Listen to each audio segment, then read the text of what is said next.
Blah blah blah blah blah blah blah blah blah blah blah blah blah blah blah blah blah. I don't know what the hell happened there. Hold on. Oh god, it sucks when that happens. All right, hold on. Hold on, we're getting there. All right. Luckily the I still had the chat open, so I'm going back to the previous chat from the previous stream. Oh, so yeah, I hooked this up. This is on old ass Betaflight, and it's totally fine on configure it at 10.10. So something weird's going on. This is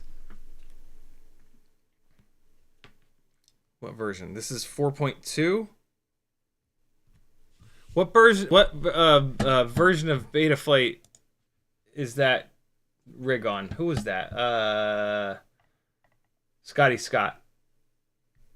Scott, you said all my rigs are not recognized. There's something really weird going on. This is on Betaflight 4.3.1, and it's totally fine in configurator 10.10.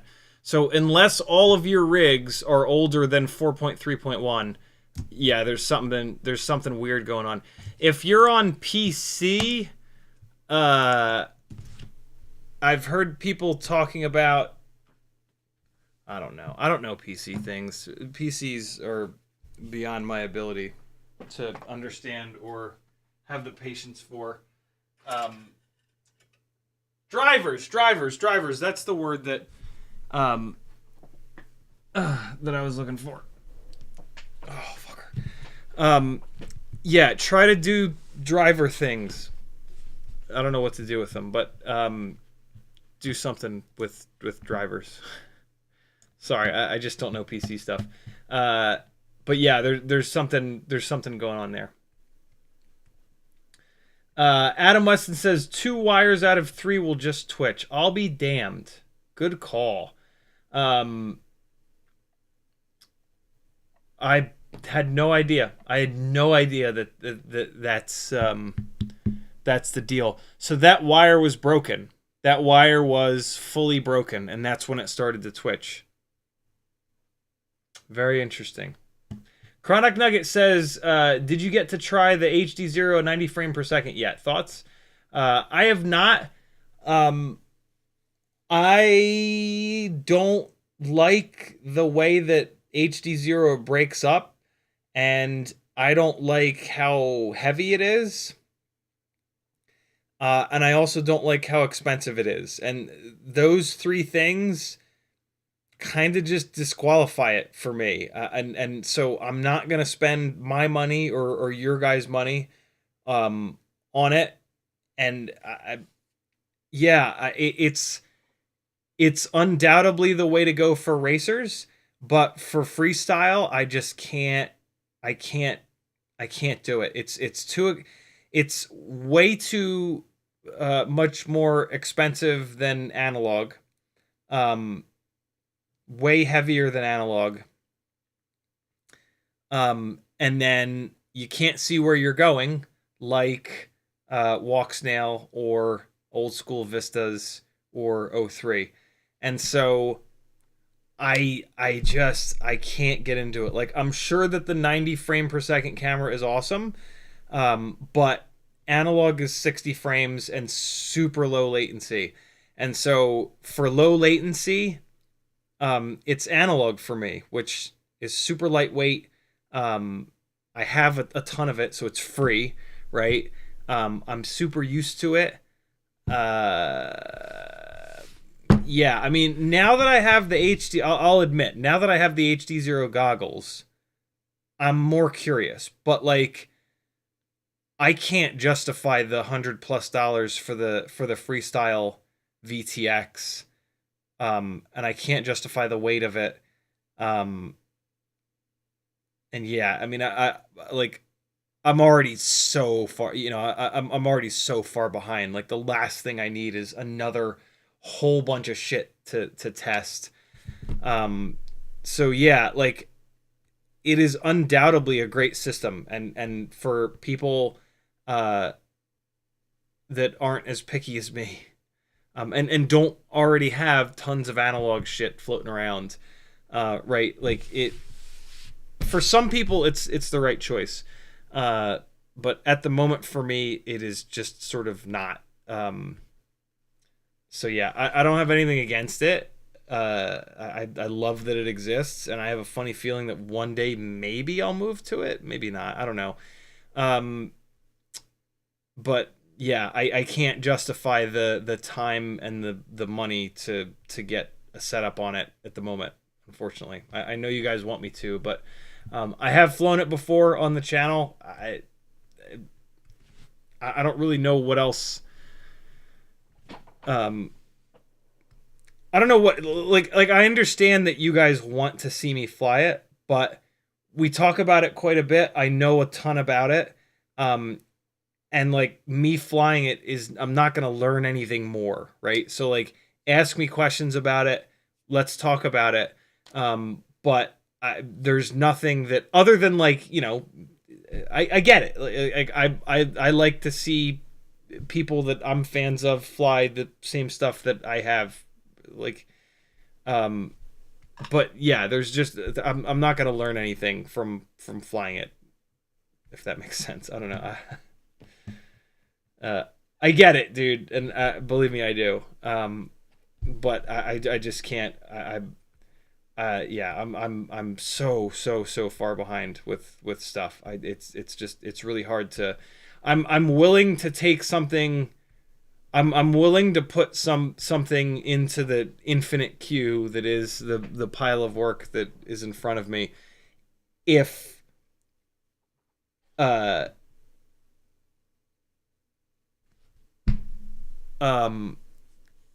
if like, I don't know. Danzilla the Turbo says, are there pads on the opposite side of the Walksnail PCB with the liquid electric tape? Could you solder there instead? Of course not, Danzilla. Of course they didn't run the goddamn through holes. Well, they kind of can't run the through holes all the way through because they've got so many components crammed into this thing. But yeah, that would totally work, for the record. If these pads were through holes that came through the other side, I could absolutely take these wires. Although that would be the same amount of work, but it would be good because then the wires wouldn't be going over top. But yeah, no, that was one of the things. When I realized it at some point, I was like, wait a second. And I already knew because I'd looked at it before, but yeah, of course not. Why would anything ever be that easy? Yeah, it's super annoying. CBFPV says, we're talking about the fact that I cut a set of wires too short on my on the 2S build on the Walksnail VTX.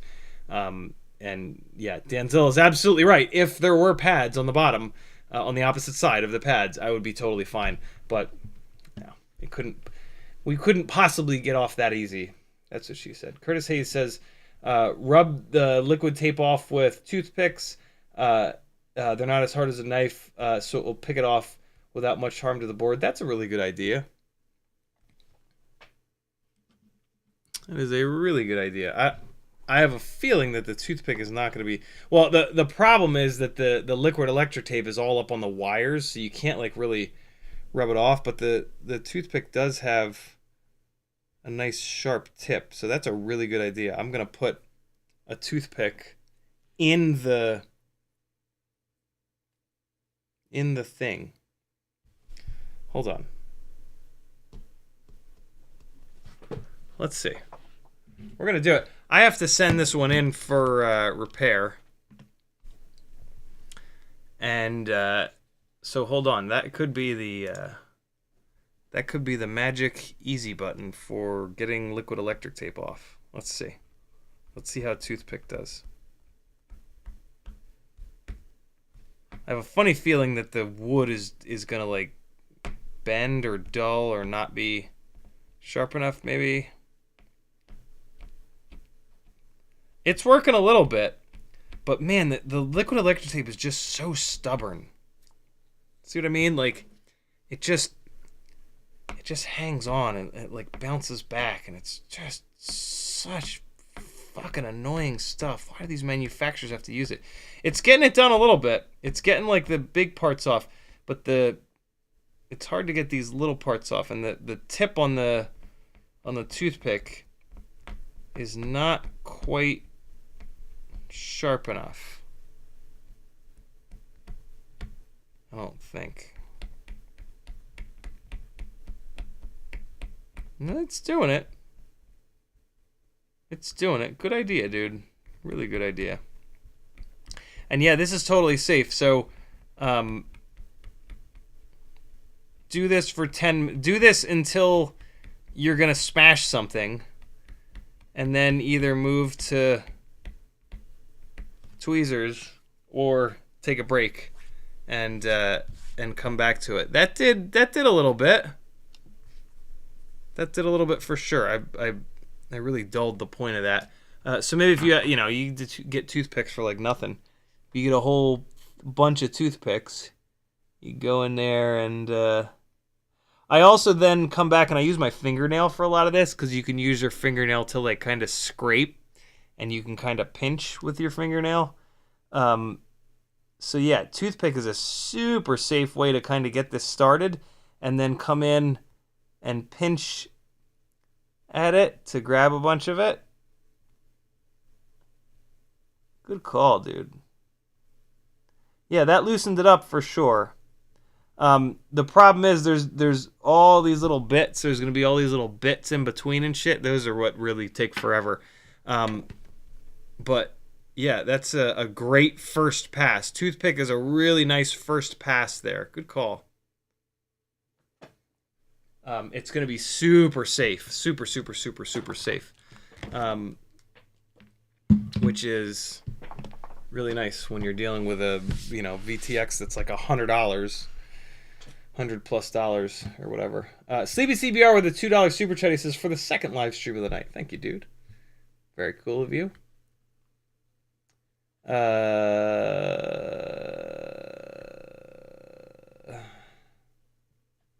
CBFPV says, what are some build tips and tricks you wish you could have known earlier? Every single thing on this channel. Seriously.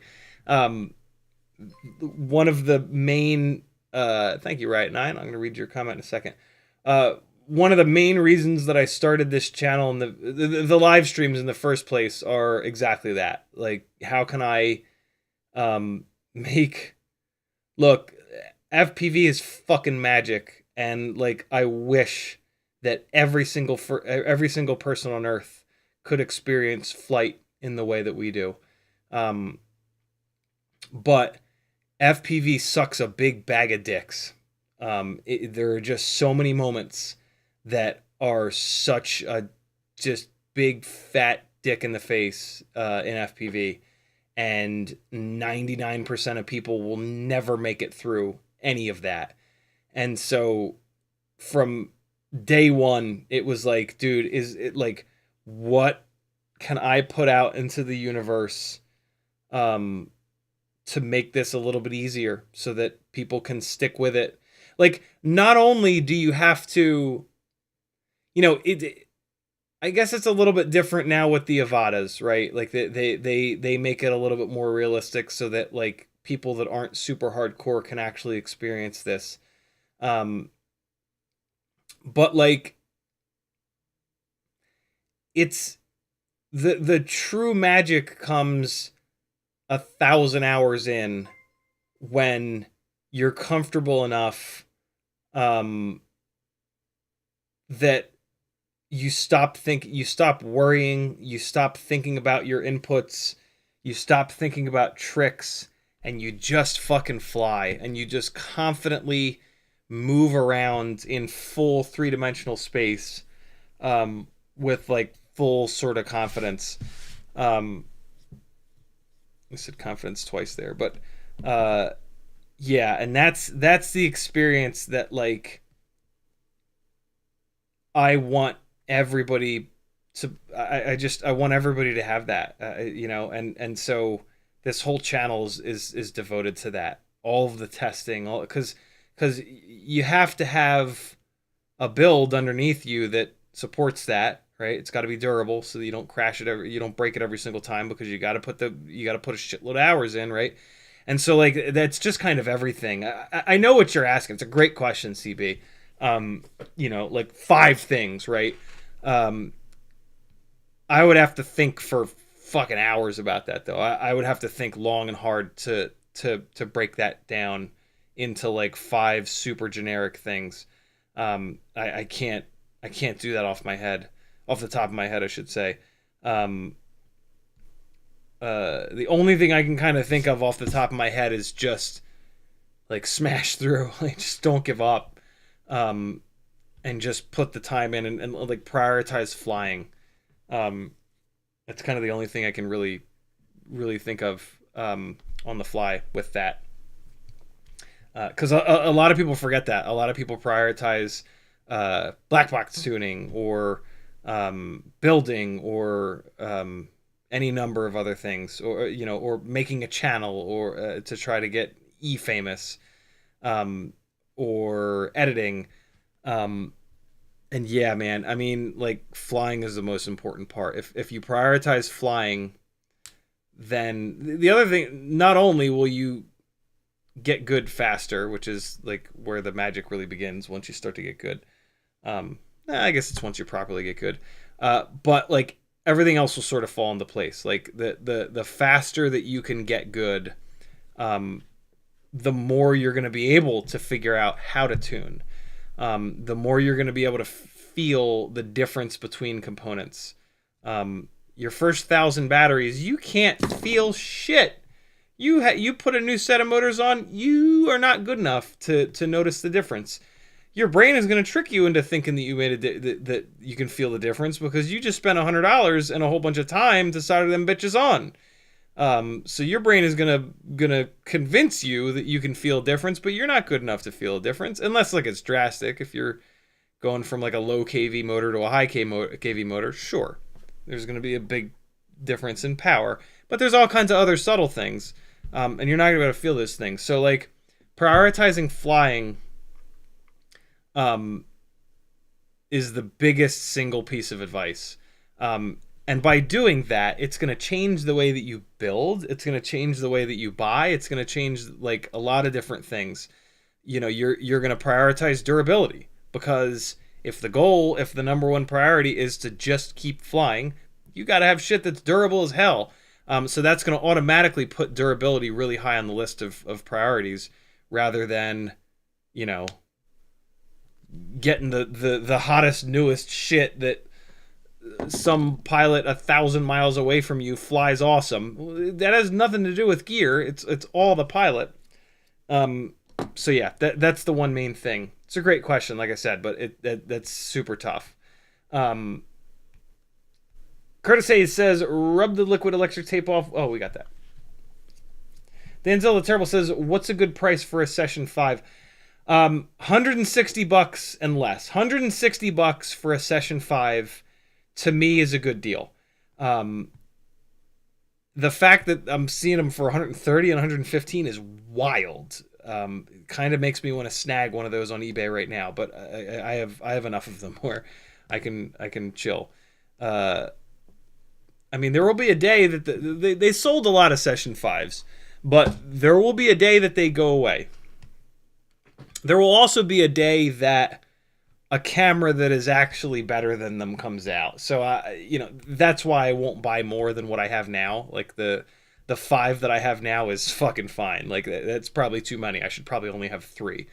But I stumbled across a couple of them really cheap and kind of had to snag them. And then like I had a Hero 6, a Hero 8 that I had a Hero that broke, and I had the GoPro protection on it, and they offered to send me another Session instead. So yeah, I went from 3 was the right number for me forever, and then I came across 2 extras, and I couldn't say no, and then I kind of stopped flying 5-inch freestyle, so I stopped breaking them. There was a while where I was breaking one every other month, one a month, one every other month. when I was really trying to get good.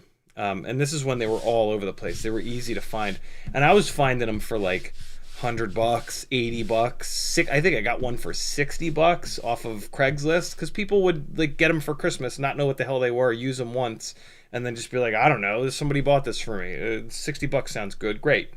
So yeah. But yeah, anything under $160 in my opinion is a good price for a Session 5. Just kind of factoring in how durable they are, the image quality that you get from them, stuff like that. So yeah. Curtis Hayes says, I got a Session 4 for $50. That's an awesome deal, but most are going for $60. $60 is a good deal too. Session 4 is a great camera. Super durable. Super. Just as durable as the Session 5, which is... I don't know how the hell they did it. I don't know how GoPro did it. But they made a camera that is at least twice as durable as any other camera that's ever been flown on an FPV rig. It's wild. Kevin Smith says there are solvents for liquid electrical tape. Don't ask me which one though. Does Google know?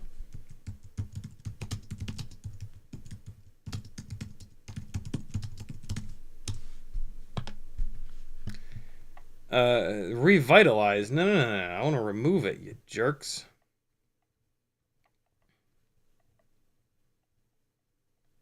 Thin out. MEK. MEK, but it's hard to get. Awesome. HH66 will work. Whoa, $25 a pint. What the fuck? It's cheaper just to get a fresh can. Well, why would you want to do that? What?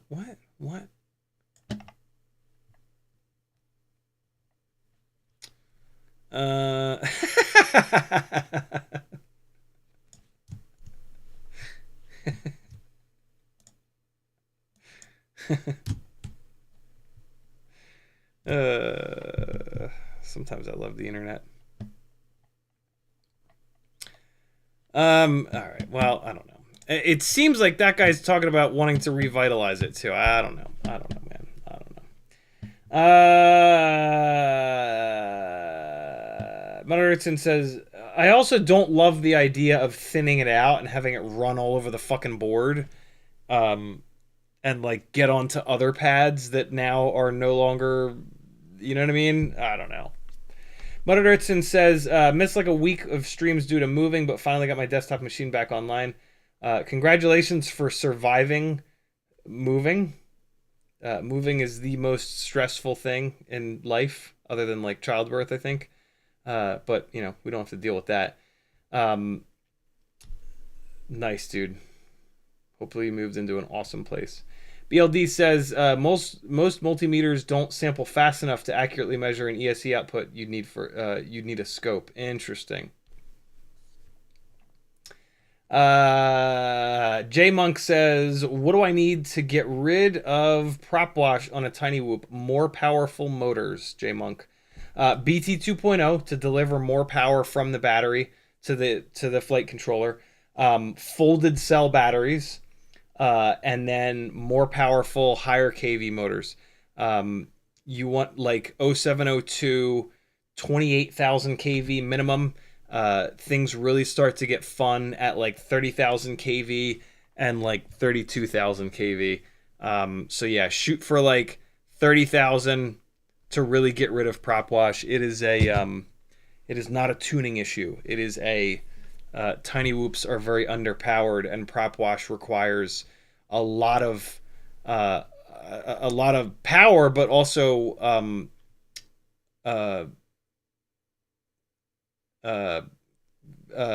very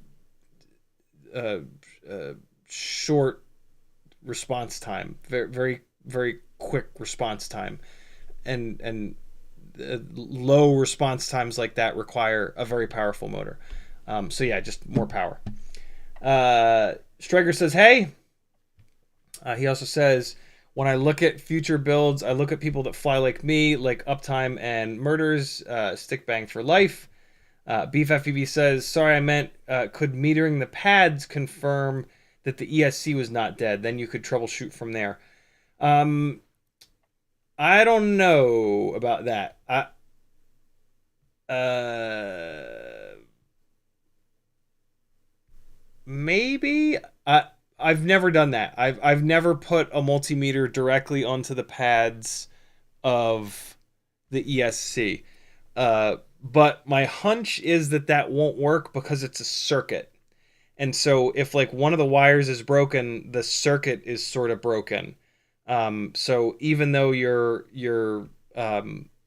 even though you're looking at pads that should be fine on the ESC, it doesn't matter because the circuit that they're hooked up to is broken, and that's going to make, I think, those pads show the weird shit that you're seeing in the motor, right? The twitching behavior.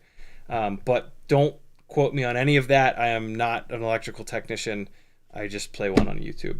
CMYK dropping the CiottiFPV.com link. Thank you, brother. Striker says all the QM frames are out of stock, and it makes me so sad. I don't know what QM is, but everything in FPV is out of stock. So why should QM be any different? All right, and then there's when the stream shit the bed. Now I'm into the new chat. Denzel the Turbo says I blame Comcast. I am, thank God, no longer on Comcast. I'm now on AT&T. I think I'm on AT&T. And it is lightning fast, and it really doesn't go down all that often. I've been really happy with AT&T. I think that's who I'm on. Yeah, the speed has been awesome, and it is super stable. So I every once in a while the internet's going to go out, no matter who you're on. So it's fine. Critter says, get off my analog lawn. Cole Powers says, in terms of drivers, there's a tool called Impulse RC Driver Fixer that has solved problems that no other tool I've found will address. I've heard of that driver fixer, but I don't know anything about it. I don't know where you can get it either. You probably just Google it. So yeah, whoever was having problems with configured at 10.10, give that a shot. Striker says, real shit. I say analog is better than digital, but it's copium because I can't afford digital. There are things about analog that are definitely better than digital, for certain. For certain. Striker also says, hopefully I'll be able to invest more in FPV soon. I'm selling a lot of my PC gaming stuff on Marketplace, old monitor, keyboard, etc. Can make a few hundred off of it, hopefully. Yeah, man. When I get out of a hobby, I have a tendency to dump a whole bunch of stuff so that I can fund the new hobby. It's a good way to be. Nightwing's in the house. What's up, homie? Hopefully he's still here. Walter says you're allowed to make a mistake, as we are. We all are. Always remember, friends, mistakes are the only way to learn. If you get things right, you don't learn a goddamn thing, and don't go through your life not learning anything. There's so much to learn. So yeah, you have to make mistakes. You gotta get the ego in check, and you gotta be okay with making mistakes, and you gotta own that shit. You gotta learn from it. Yeah, you gotta put yourself into situations where there's a chance of you making mistakes, right? That's the first step. And then you gotta make the mistakes, and then you gotta be confident enough in yourself, or stupid enough, or whatever, to own that shit. It's hard to do. It takes work to do that, in all parts of your life, and it's a never-ending battle, and it's something that I run into all the time, and I'm by no means perfect, but you just got to keep going. No other way. J Monk says, what do you recommend on a 3.5-inch build for semi-cinematic / light freestyle, motors, AIO, etc.? J Monk, I have a list. When on my Fiverr, one of the things I offer is build planning. And when I do build planning with someone, I have a list of I think it's 25 questions that I absolutely need to know the answers to in order to recommend, in order to answer the question that you're asking here. So yeah, and unfortunately, with a one sentence worth of info, there's just no chance. You know, I could certainly do what everybody else seemingly does and just be like, oh yeah, you should definitely just build a Tooth Fairy 2 with an Aikon AIO and 2004 motors, and basically just tell you what I fly, right? But you're not me. You're not the exact same person as me. So my builds don't do you any good. So yeah, and I'm not willing to just do that. I'm not willing to just rattle off a list of random shit and take the literally like 1 in 1,000 chance that that list of stuff is going to be absolutely perfect for you, because you're going to spend your hard-earned money on this stuff, and I respect that, right? And I don't want to walk you down the wrong path. So yeah, that question needs a bunch of research. You gotta, and a lot of this stuff is personal preference. The frame is very personal preference.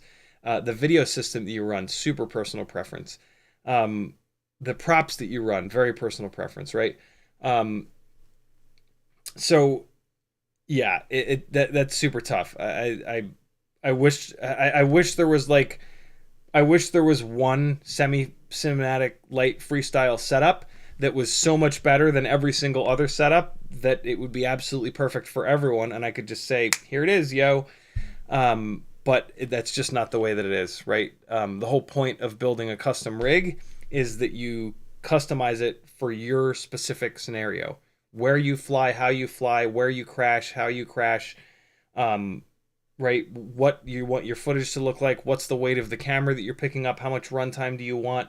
What are your favorite pilots, so that I have some idea of what kind of flight style you're looking for, on and on and on and on the list goes. So yeah, I'm not just going to hit you with a random list of shit and then have a bunch of that stuff be wrong and you waste your hard-earned money. You know, even though you want me to, I'm not going to do that. Although at this point you probably realize that, and you don't want me to do that, right? This is what nobody else seems to really talk about. None of the other content creators seem to talk about this. And it's super important. So yeah, to get the perfect build, you have to either pay someone to walk you down that path, or you have to put a whole bunch of time in just looking at lots of stuff, potentially buying a bunch of stuff and testing it for yourself. So yeah, that's just it. I wish there was an easier way, but there just isn't. Easy button though, maybe, for what you're looking for, is an Avata 2. It's just so goddamn good. I wouldn't necessarily freestyle it because you're gonna break it and then it's gonna have to go back to DJI.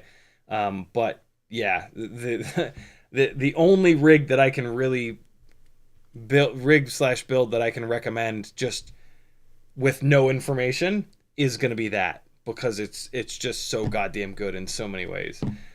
So yeah, sorry, brother. I wish I had I wish there was an easier answer to that question, but there's not a good, easy, good, fast, cheap. Pick two, right? Sleepy CBR with a $2 super chat. Thanks again, brother. He says, for the second live stream of the night. Riot 9 with a 520 Australian super chat. He says, got all the engine parts, clutch as well. Need torque wrench. You need 2 torque wrenches? What do you need 2? Patreon soon, Miss FPV. We're waiting for you whenever you're ready to come back, Riot 9. Take your time, brother. Little Shart Beauchart with the strangest YouTube name I've ever seen. 5 Canadian dollars. Thank you, brother, for the support. He says, I don't hate the toothpick method. Could be worse. Hope you and the doggo are doing well. Thank you very much, dude. We are. Striker says, I'm proud to say that after saving up for 8 months to get a drone and then sending it into a tree never to be seen again, I didn't let it discourage me. I love this hobby more than anything. That's the right way to be, brother. BLD says, it took me 6 months to learn to fly helis. Flying helis is like a whole different thing. Although, I mean, it's flying helis is basically just flying line of sight. And I did learn line of sight. My first quadcopter was a line of sight rig. I actually remember thinking, like, man, it would be easier if I had a tail boom to see what was forward and what was back.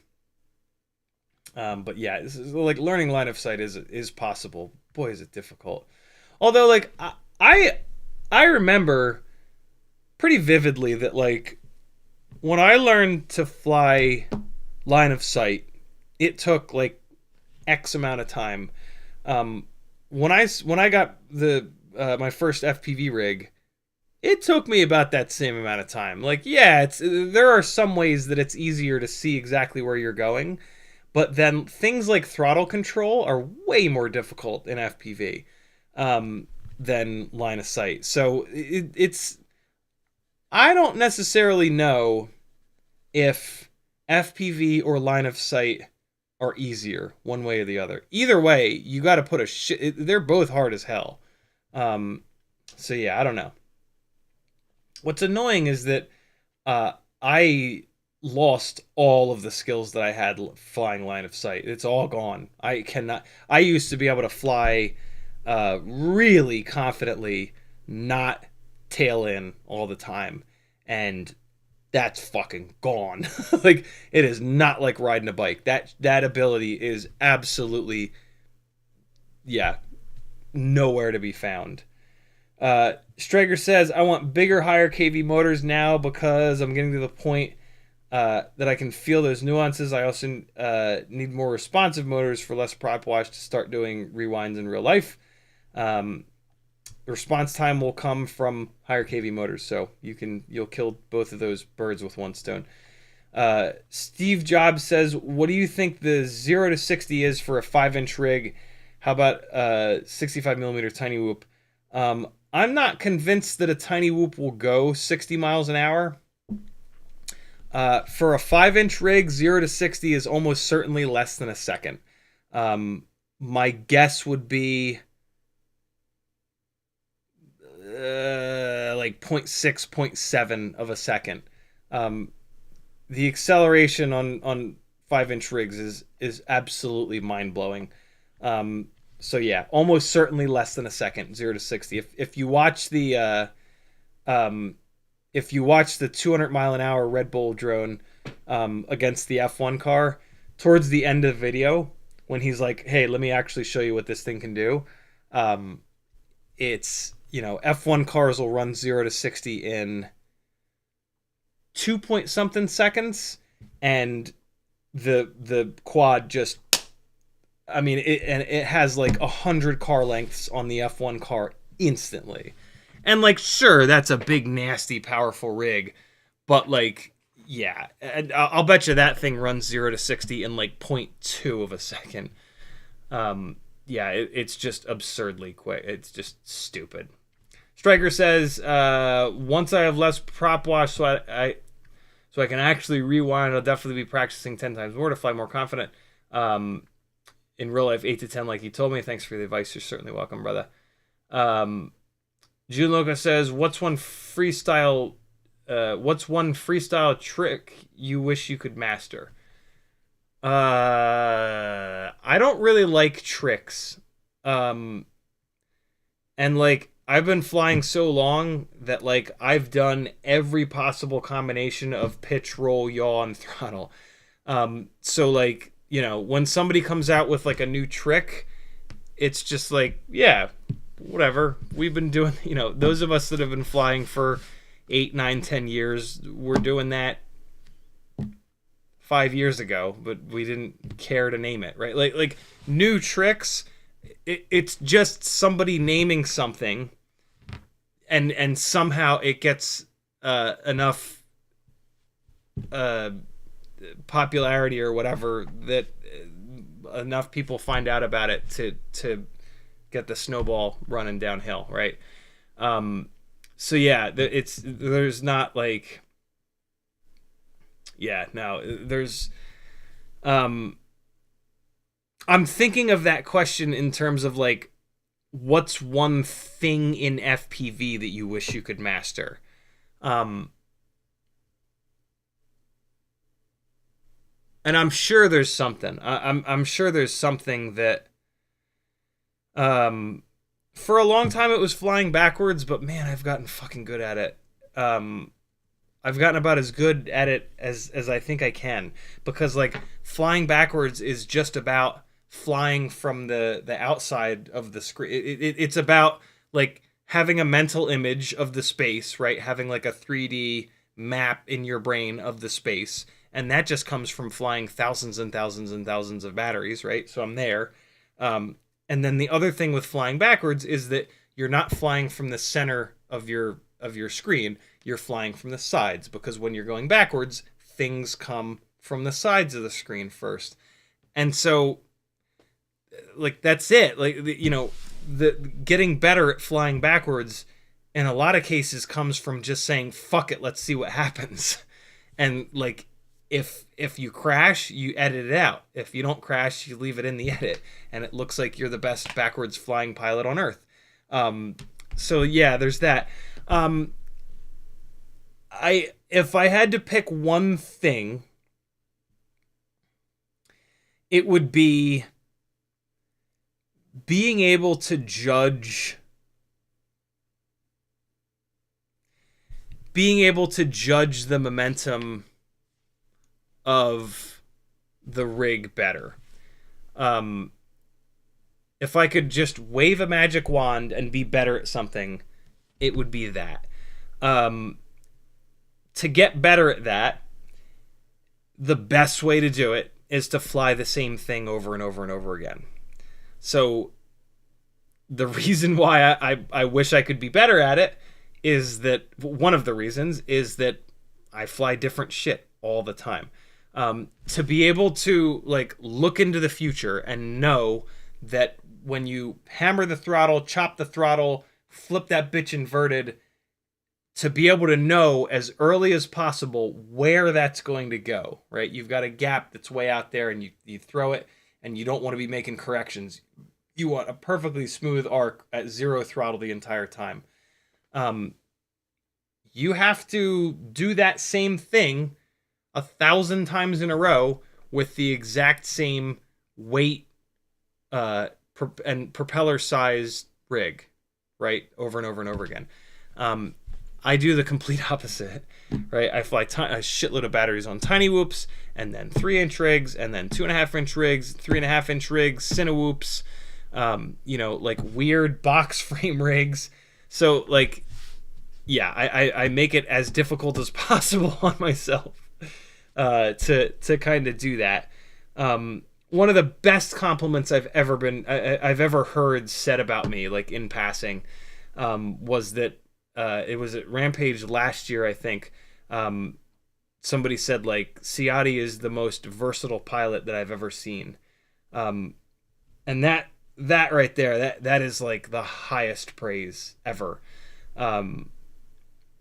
because like I mean, somebody thinking that you're the best at anything is like holy shit, that's like the highest praise ever. But also like it's fucking hard. Like it's really hard to be able to fly stuff that's 20 grams and then 700 grams, right? And everything in between. So like, yeah, that's all sort of tied together. But tricks, in FPV, tricks are just different. It's up, down, down, left, right, BA, select, start. Select because I used to always play Contra at a friend of mine's house because I wasn't allowed to have it because it had guns in it. So select goes from 1 player to 2 player.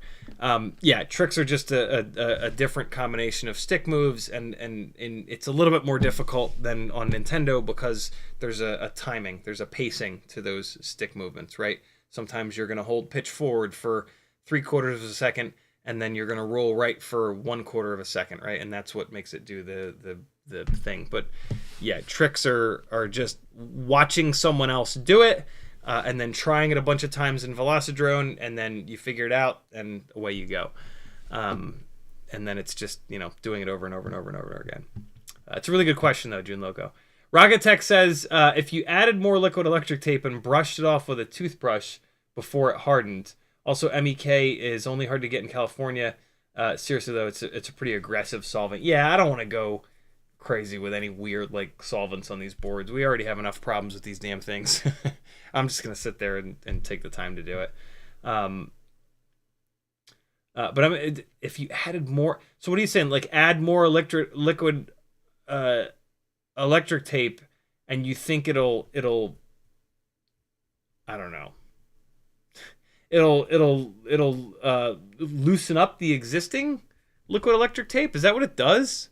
I haven't used it much because I fucking hate it. But is that what I'm hearing, Rocket? That's interesting. YouTube just did the thing. Scrolling back up.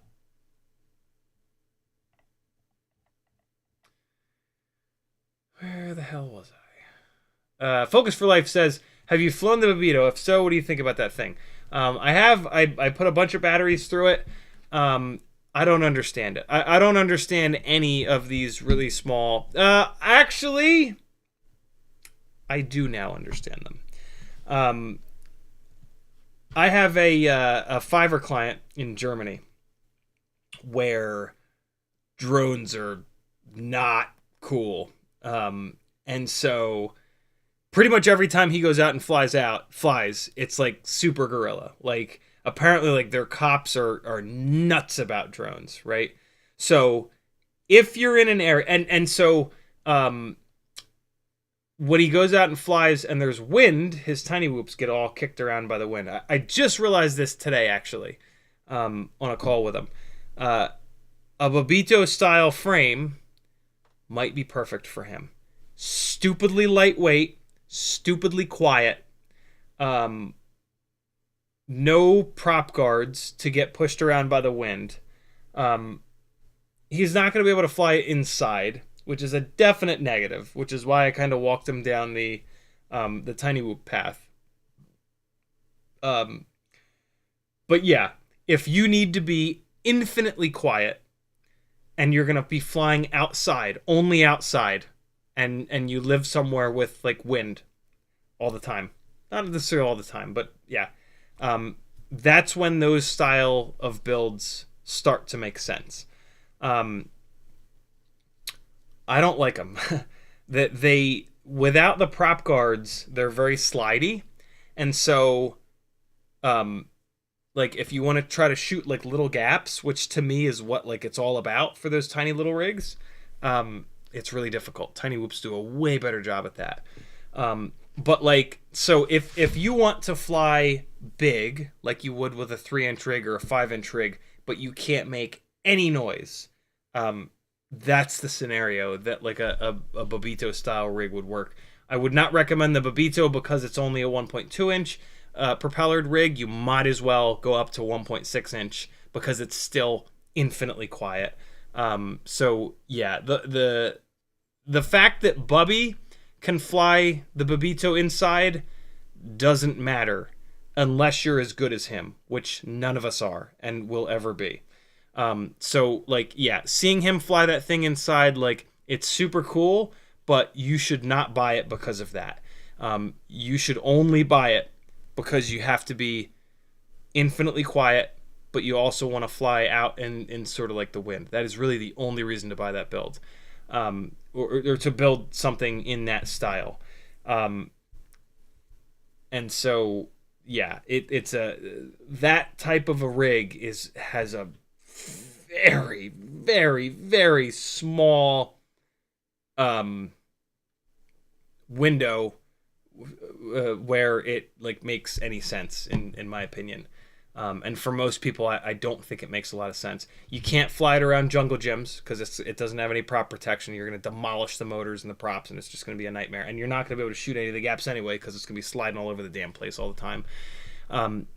It's not going to be really good in your garden because, again, it's going to be sliding all over the place. You're not going to be able to shoot those awesome little gaps.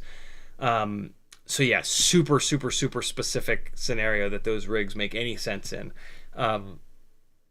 I've talked to so many people that have built them and have been super disappointed by them. Every once in a while, I'll talk to somebody that's like, yeah, man, I love mine. More often than not, I'll ask them like, how many batteries you've put through it? And they'll be like, well, 2. It's like, okay, cool. You're still in the window of like, I spent all the time and money on this. Goddamn right, I'm going to love it. I'll talk to you when you're 100 or 150 batteries in. Most of them don't make it to that point though, because the motors just get demolished every time you crash inverted with them. onto any kind of a hard surface. So most people build those, and then they, after 20 batteries, they're like, this is ridiculous. This thing's always broken. I'm never going to fly this again. They put it on the shelf like me, and it lives there forever. It is, but I will say, it is a great, shelf quad, because there is just, there is nothing more adorable than this. So, like, you know, if you do build one and it almost inevitably ends up sitting on your shelf, it is hands down the best shelf quad that there is. Because everybody that comes over your house and sees it is going to go, oh, look at that little cute thing. Oh, what's that called? And you can be like, it's a Bubito. I never fly it. And they're like, oh, why? And then you're like, well, don't ask me that. So yeah.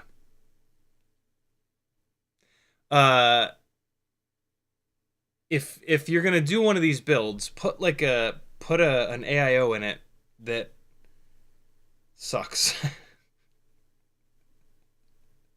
don't know how else to say that. What AIO is this in this? There's all kinds of problems with the build, like the USB port is, you can't get at it. You have to take the entire top plate off to get at the USB port. It's yeah, I don't know. These builds are very weird. But I can't figure out what AIO this is from just looking at it. Is this a T motor? Where's the antenna? What is this? There's no ceramic antenna on it. Do I not? Oh, there's the antenna. There's the antenna. It's is it direct soldered? What the hell is this? Oh, there it is. This better not be a 2G4. Well, actually, I'm kind of okay with this being a 2G4. Because it would be like a nice little spot to stash one. And someday I'll take the damn thing apart.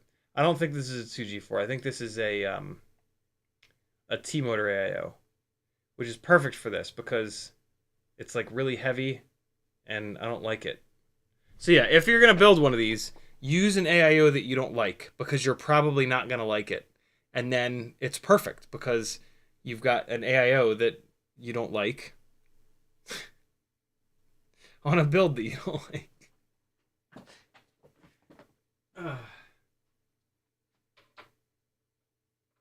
So yeah, and in fairness, I also tried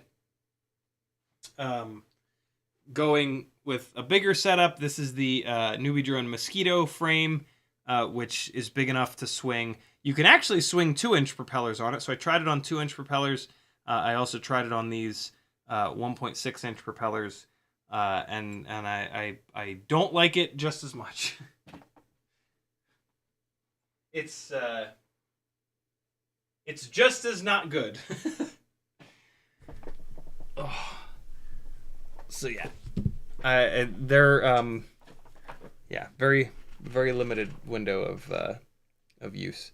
Striker says QM. I meant Quadmula. Okay, yeah. Quadmula is yeah, they don't have anything in stock. Super annoying.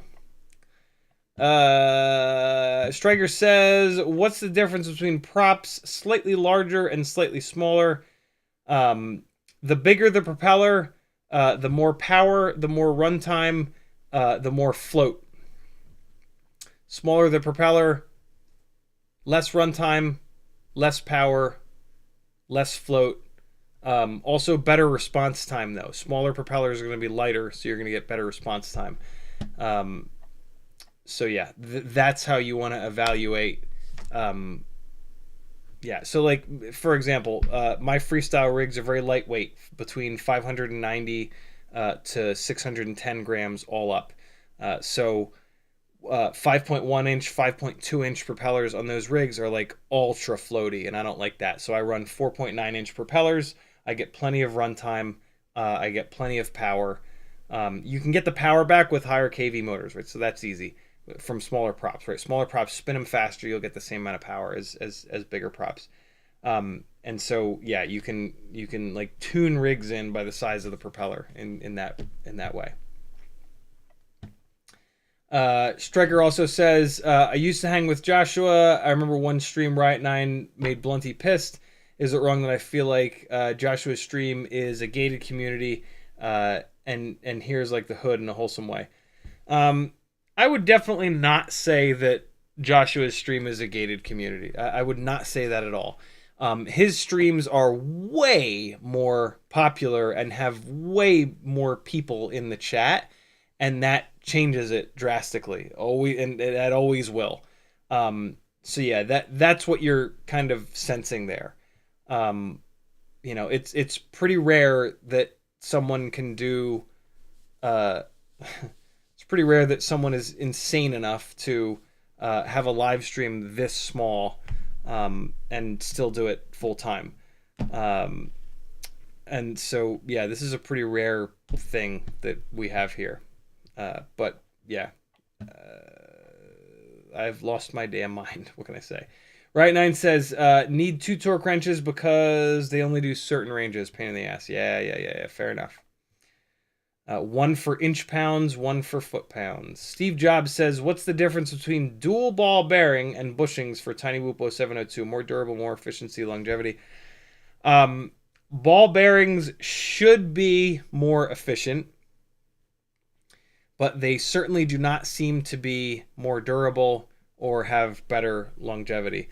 The bushing Tiny Whoop motors seem to be a better bet at the thus far. But the ball bearing motors seem to be okay. They just get really noisy and yeah, I personally stay away from them. So yeah, I don't know. It's there's no like real. I haven't run any ball bearing motors enough to like confidently say like yes, stay away from these. Quad 6.6 put a whole bunch of batteries through ball bearing motors and then bushing motors and determined that the bushing motors are a better bet. And I trust him quite a bit. So that's where my info kind of comes from there. Cole Power says, flying the same thing over and over again smells like racing. Yeah, sort of. But I mean, you look at like the best, the one thing that every single top tier freestyle pilot has in common is that they fly the same rig over and over and over again. They fly a lot, but yeah, you'll notice that they fly the same rig over and over and over again. Rocket and you know, racers get really good because they fly the same rigs over and over again. Rocket Tech says, I think it might act as a solvent of itself. Might be worth a try. Super interesting. Talking about liquid electric tape again. Chronic Nugget says, what do you think of JHE MCU stuff or the Brother Hobby 1404s versus the T-Motors? Thinking about basically copying the AVN-RC Aikon 2.5. I've not had the best luck with JHE MCU stuff. I've also not had the worst luck with it. So it's kind of somewhere in between. I will never buy a Brother Hobby motor product again. They were pretty shitty with Kebab of FPV Cycle, Bob Rugi. And I just decided, because he's a friend of mine, that, yeah, Brother Hobby can go to hell forever. I can confidently tell you, though, that the T-Motor 1404s are way better than any other 1404s. That has been, lots of 1404s have been tested by multiple people, and the T-Motors always come out on top. So running any 1404 other than T-Motors is running something that's not going to be as good. And that's just silly. Why do that? But yeah, in general, I refuse to buy Brother Hobby products anymore because of their shitty ass business practices. So yeah, but that's a personal thing. You don't need to, you know, die in the on the. I don't know. I can't think of the saying, but you don't need to. It's the perfect saying. You don't need to die on the. Whatever. You don't need to join my crusade against Brother Hobby. There you Rocket Tech says, is the Bubito very different from the baby nanos? I don't know what the baby nanos is, but like any 1.2 inch or 1.6 inch propellered rig that doesn't have prop guards is going to basically fly exactly the same. Super slidey, super slow. You know, it's got all the problems of the tiny whoops, and then it's got all the problems of the bigger rigs, and really not many benefits. So they're all pretty similar in their flight characteristics. The long and short of it is, if you're going to build something really small, you're building something to fly in really small places, and most small places have a lot of stuff that you're going to bump into. And so the physical protection that the prop cards give you are great because you're going to be bumping into shit. And also the flight characteristics of the prop guards make this thing track nice and straight. And that's going to make it much easier for you to fly in between of all the small shit. So yeah, for a really small, lightweight, tiny propellered rig, it makes an awful lot of sense to build it as a tiny whoop, which is why everybody kind of builds them as tiny whoops. Monkey D. Cluffy's in the house. What's up, homie? He says, Baby Turtle is a great little micro. I'm actually really looking forward to building a Baby Turtle or something like it. I've been talking to Sub 250 FPV on and off on Instagram. He every time I talk to him, he says he wants to send me one, and then like a month or two goes by, and I don't hear back from him. And then we'll talk again, and he's like, "Oh yeah, I meant to send you one. I'll send you one." And I'm like, "Okay." I'm really tempted to just buy every time I go to buy one. I'm just like, "Well, hold on, let me message him again real quick and see what he's up to." And then we talk for a little bit, and then he says like, no, don't buy one. I'll send you one. I'm like, okay, and I don't buy one, and that keeps happening. So one of these days, I'll just break down and buy one of the damn things. Although actually, for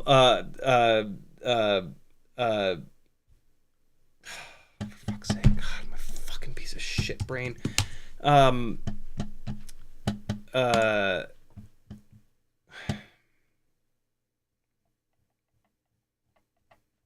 on. White Fox. God, I you guys won't know him by his regular name, Josh, which is what I think of him as. White Fox is local to me, and he actually is working with somebody, Mountain Micro, on a very similar frame. Yeah, so I'm probably gonna end up doing that because, you know, support local folks.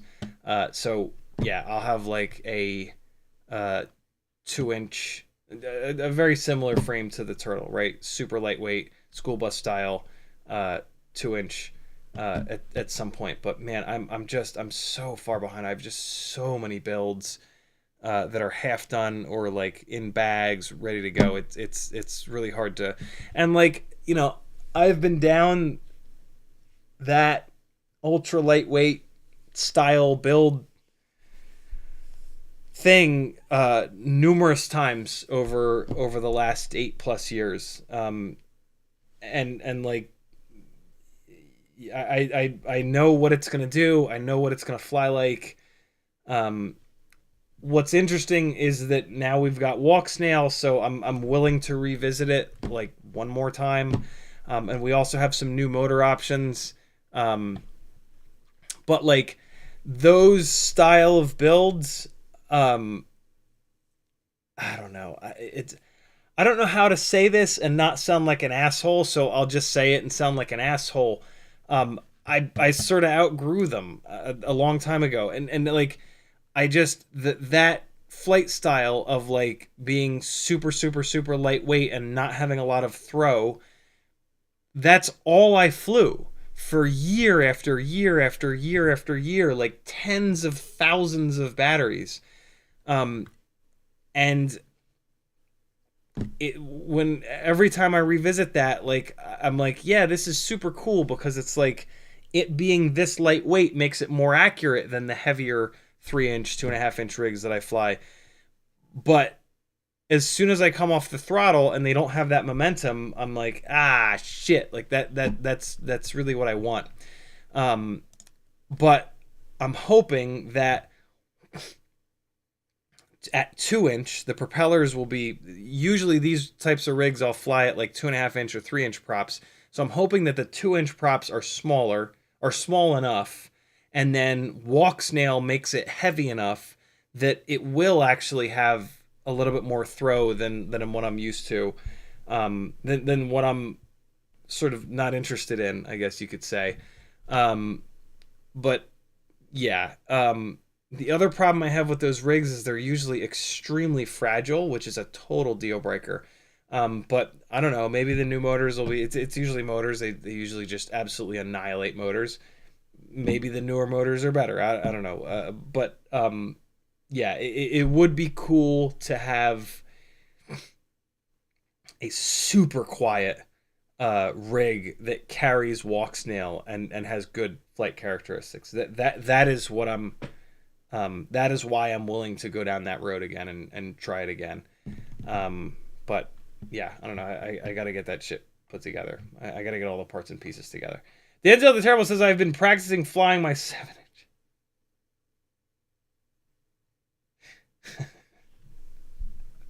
My 7-inch indoors. Any tips? Yeah, wear a cup and full hockey pads. Shit.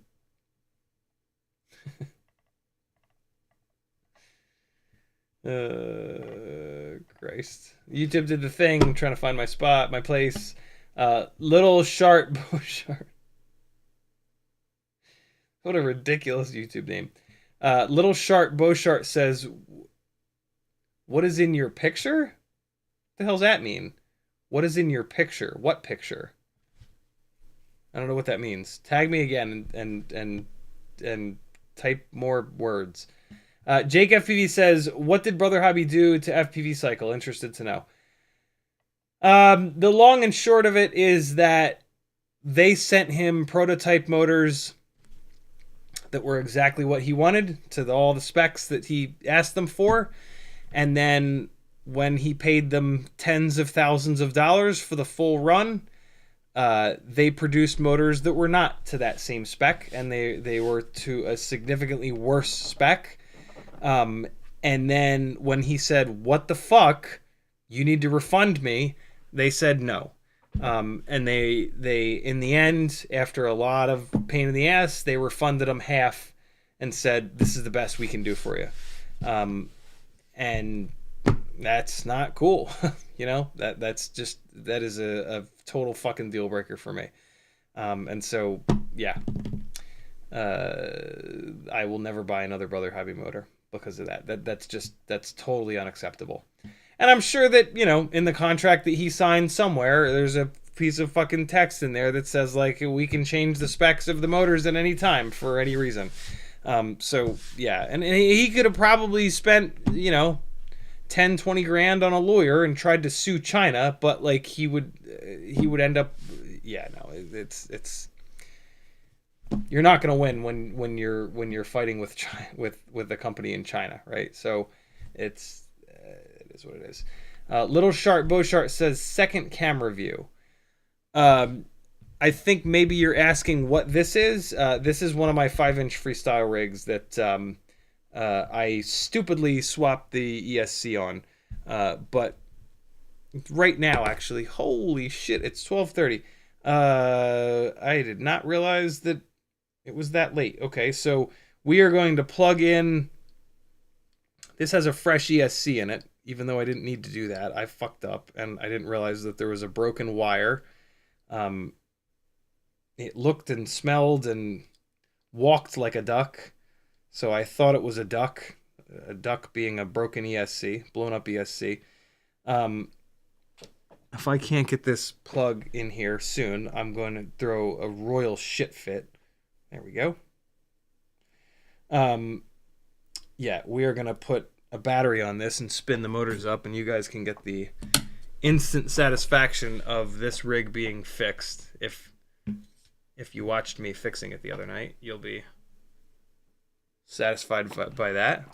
Because, you know, if you can't fix your own shit, it's fun to watch someone else fix their shit, right? Right? Right? No? Alright. Let's just screw this ESC down, and then I will plug a battery in. And it'll either explode, or it'll be totally fine. Chronic Nugget says, the only reason I even consider the Brother Hobby is that they seem to make more power. Not true. The T-motors make way more power than every other 1404. It's hard to compare the sheets. The sheets are worthless. Never, ever, ever believe anything on the manufacturer thrust sheets. They are done by the manufacturer on their specific testing gear, which means nothing. The only time you ever want to trust anything is when somebody like Chris Rosser or Micromotor Test Lab, Ethan, tests a whole bunch of motors on the exact same thrust stand on the exact same day. Never, ever, ever believe the manufacturer thrust stands. That is, there's no repercussion for them just not doing the testing and just making up a bunch of numbers, or taking the T-motor test sheet and just adding 10 to all of the numbers, right? B, there's zero calibration, right? There's no way for Brother Hobby to calibrate their stuff identically to T-motor, right? So yeah, never, ever, ever put... I mean, like, if you're going to use the manufacturer thrust stuff, use it as like a super, super, super rough estimation. Like, if you want to build a rig that has like 2,000 grams of thrust, and you look at like one 1404 motor, and you look at the manufacturer thrust thing, and it's like sort of in the ballpark with the amount of power that you want, awesome. What you've learned is that a 1404 and 1404 has the potential of making roughly that amount of power. Then either just buy the one that's in the colors that you like the best, because most of these motors are pretty goddamn similar. And, you know, most of these things' life is going to be spent up on your wall, right? And so it might as well look cool. And most people aren't good enough pilots to tell the difference in 20 grams of thrust per motor. Or find somebody that's testing a whole bunch of motors on the exact same thrust stand on the exact same day, blah, blah, blah, blah, blah. And then you can pick the best one. But in fairness, yeah, 99% of FPV pilots, myself included, cannot actually tell the difference in 5 or 10 or 20 grams of thrust between motor A, B, C. And so, you know, things like durability or companies that aren't shitheads become, in my opinion, a lot more important than, you know, doing a whole bunch of research, looking at a shitload of thrust stands, and, oh, this motor makes 5 grams more thrust. It's definitely the best one. Like, yeah, technically, but it's not actually going to do you any good. Here we go, friends. Smoke stopper is on. Let's hit the button, see if it explodes. Didn't explode yet. Oh, where's the second set of beeps, you jerk? Why would there not be a second set of beeps? What? What?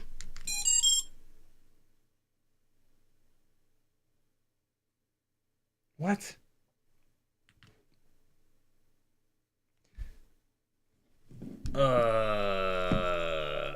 What? It's BL Heli 32. What am I doing? Leave this plugged in, dummy. Okay. What the shit? That's super weird. Let's, hold on.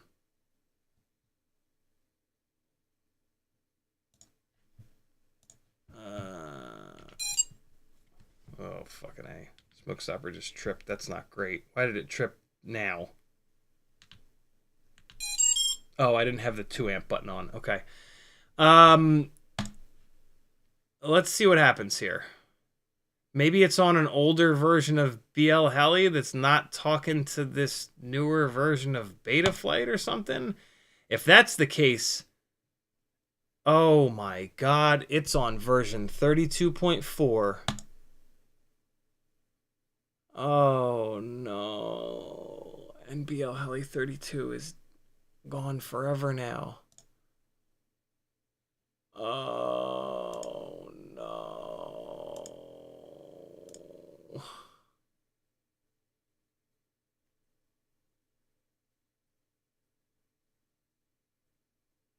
I'm fucked. There's nothing I can do.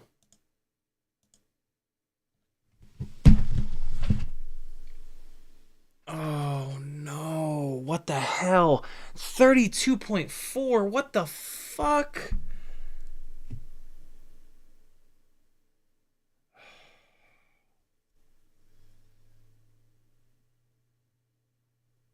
There's nothing I can do. Oh no, fuck off.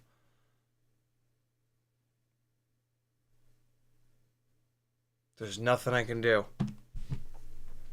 This ESC is completely worthless unless BL Heli 32 decides to open source their fucking files.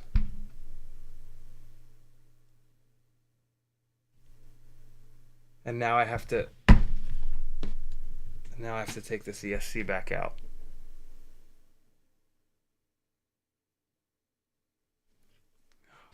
Fuck you.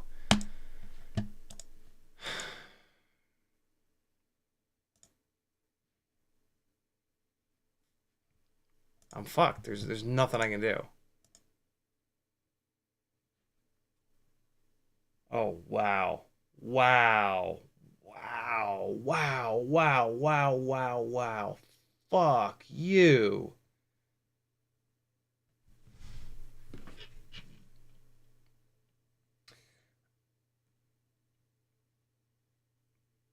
I've actually never I didn't know that the ESC software could be so out of date that it won't talk to the flight controller. I've never had that happen before. But it is an older ESC, and I mean 32.4, we were up to 32.10. 32.4, you know what I bet you the deal is? I bet you 32.4 does not support RPM filtering, RPM telemetry, whatever. So I guess what I can do is go into Betaflight and turn off RPM filtering. And then this rig will technically be flyable again, but I don't want to fly it without RPM filtering. I'm not willing to fly it without RPM filtering. That's, well, I mean the new dynamic filtering is pretty good. But man, I really prefer RPM filtering. So we'll probably get the last two. Yeah, so this is a flyable rig.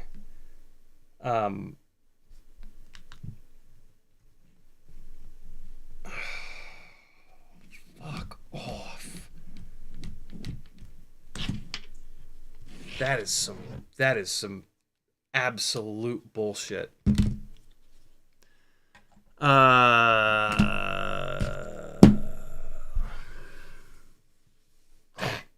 Wow. Wow.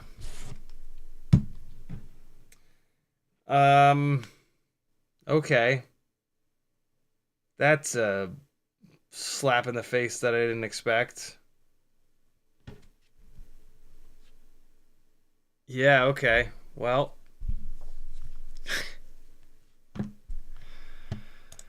FPV strikes again. Worst hobby ever. Chronic Nugget says, oh wait, no, we got that. Don't read my profile picture says, man, in the middle of reading that, I glanced over at your profile picture. I have 2S 75mm, 37 grams dry with 300 mAh battery. 550 will take the weight to 64. Will I be able to freestyle without much sag and get longer flight times?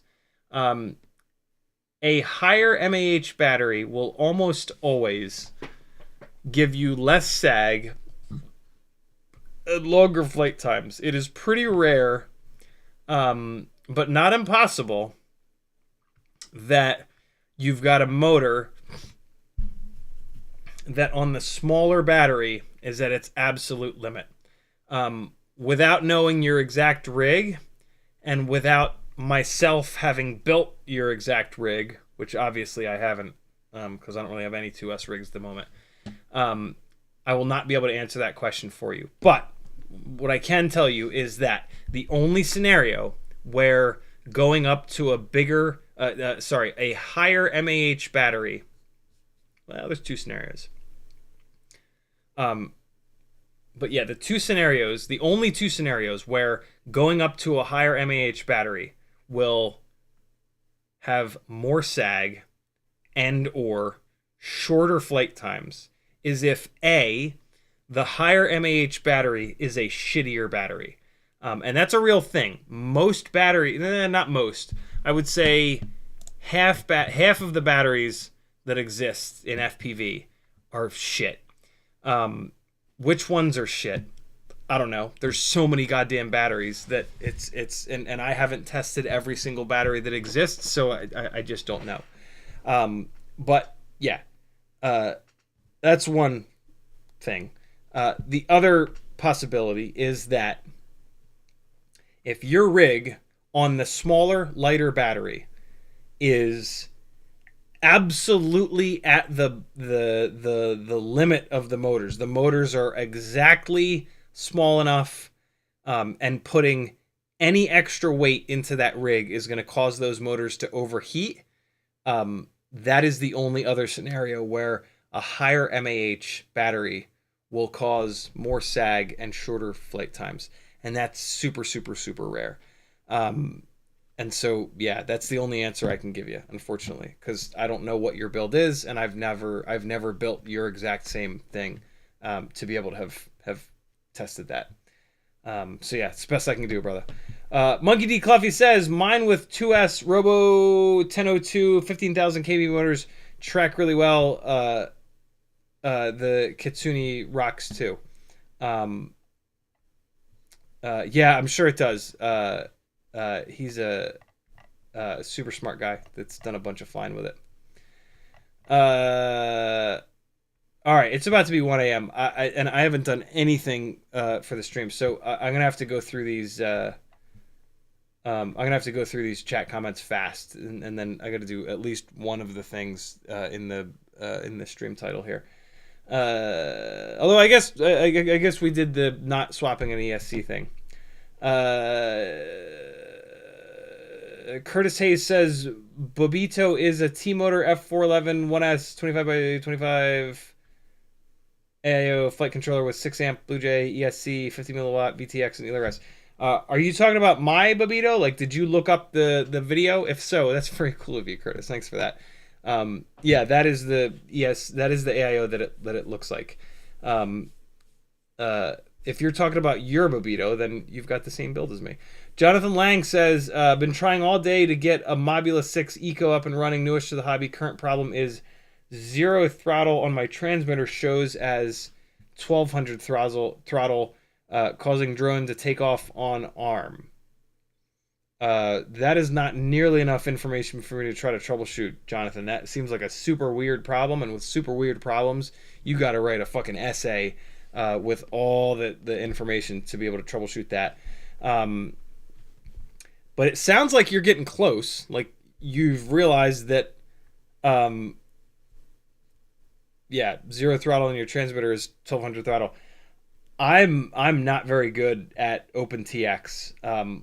Whenever I have to deal with OpenTX, I procrastinate for a couple days because I know it's going to suck, and then I just start hammering YouTube searches for problems similar to the problem that I'm having, and then I just watch typically Joshua Bardwell videos. So yeah, I unfortunately I can't help. But it sounds like you're getting closer, Jonathan. You just got to keep going, brother. Sometimes the troubleshoots in this hobby are just awful, and a lot of times when they're OpenTX based problems, they're pretty awful. So stick with it. This won't be the last time that you have an awful troubleshoot.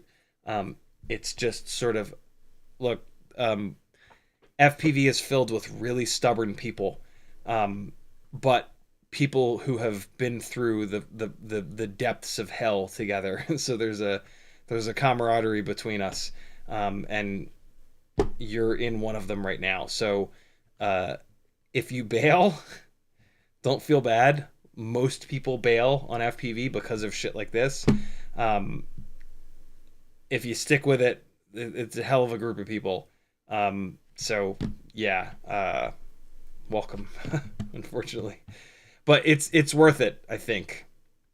Chronic Nugget says, do you have a 25 by 25 AIO, not VTX, you recommend for 2.5 inch, ever a Speedy B stack?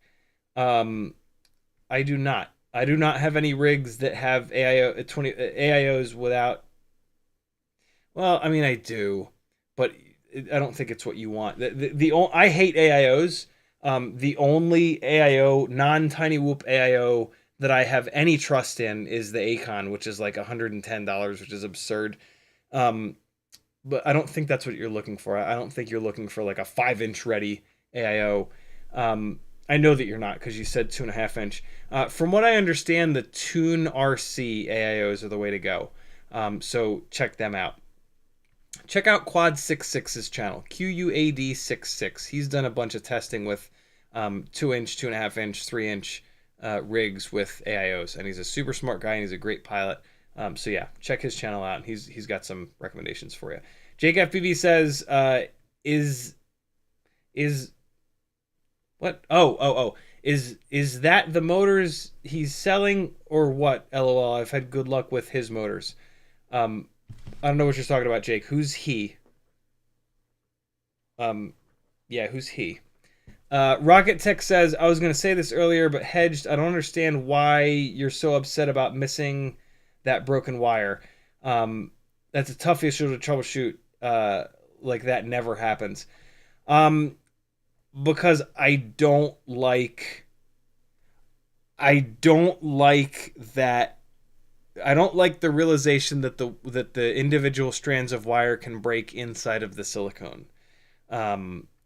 That scares the hell out of me. I really pride myself on having rigs that are super safe. And when you start flying gigs and around people, in my opinion, it is unbelievably important that your rigs be infinitely safe, because I don't want to be that guy that rockets one of these things into someone's face, and gets a lawsuit against him, or is on the news, or like lately, like the UCI race, those cyclists are literal Olympians, and I do not want to be the guy that causes an Olympic athlete to get injured, right? Like, even the Criterium Cup races, like, some of them are Olympians, but they're not all Olympians. But still, like, some of them, like, cycling is their career, and I don't want to be the one that has a rig that goes down and causes a pileup, and lands somebody in the hospital, and they can't compete for the rest of the season, right? Like, that's that. So yeah, or on flying around little baby, and I drop it on his fucking head, and he's got a gash and can't fix the rest of can't perform at the rest of the music video shoot where they've got $200,000 worth of talent and gear there, right? Like, so I just take safety super serious, and I guess I just didn't realize that that the wires can break inside of the silicone, and that, like, it's like fucking me up. It just makes me super nervous that and again, you know, I have lots of things in place to prevent that shit from happening, right? I never fly my cinematic rigs freestyle. Is the main one, but still, it's just still freaking me the fuck out. Riot9 says, "What's your thrust spec?" What's that mean? What's your thrust spec? Thank you, Rocket Tech, for the super chat. I'm going to read it in a second. Cold Power says, "Flight controller not communicating with ESCs. Check configurator and Betaflight settings for D-Shot." Riot9 says, "I have a copy of all the hex if you need." Unfortunately, I don't think there's a way to use those in BLHeli32. There's not, like, when you go into ESC Flash, it doesn't give you the option of using a localized file. And I think that's why Mads Tech is so pissed, is that BLHeli needs to open that up for us. They need to open that up so that we can use the hex files. But I think one of the things that BLHeli32 said is that they're shutting their shit down because they're sick of people using them as weapons of war. And so if they open it up, that opens that back up. So I that's why I don't think that they will do that. But dude, Riot9, hang on to those hex files. Holy shit. I would love to think that at some point someone will figure out a workaround. So yeah. Denzel the Terrible says, "Why the need to update? Does it not work?" It wasn't working initially before I realized that it was an RPM filtering issue. But yeah, once I figured that out, it technically now works. But I still don't necessarily know if I want to have a rig with that RPM filtering. RPM filtering is real magic. Little Sharp Beauchart says, "Try to roll back and do one at a time." Can't do that on BLHeli32. They've locked it down, unfortunately. Curtis Hayes says, "Your Bubito." What about my Bubito?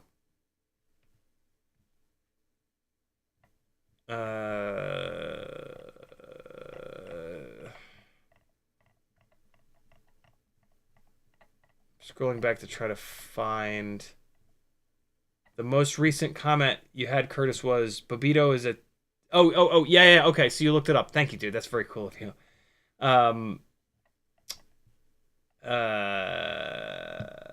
Jake FPV says, "I was talking about the FPV cycle motors. Are the Brother Hobby ones the ones he sold? If they were shitty to him, that's surprising since they've been good for me." We are going back 3+ years. So I don't know. I don't know if he ended up selling those motors or if he just trashed all of them. I think he sold them at cost, and he put a warning in the description which explained the situation.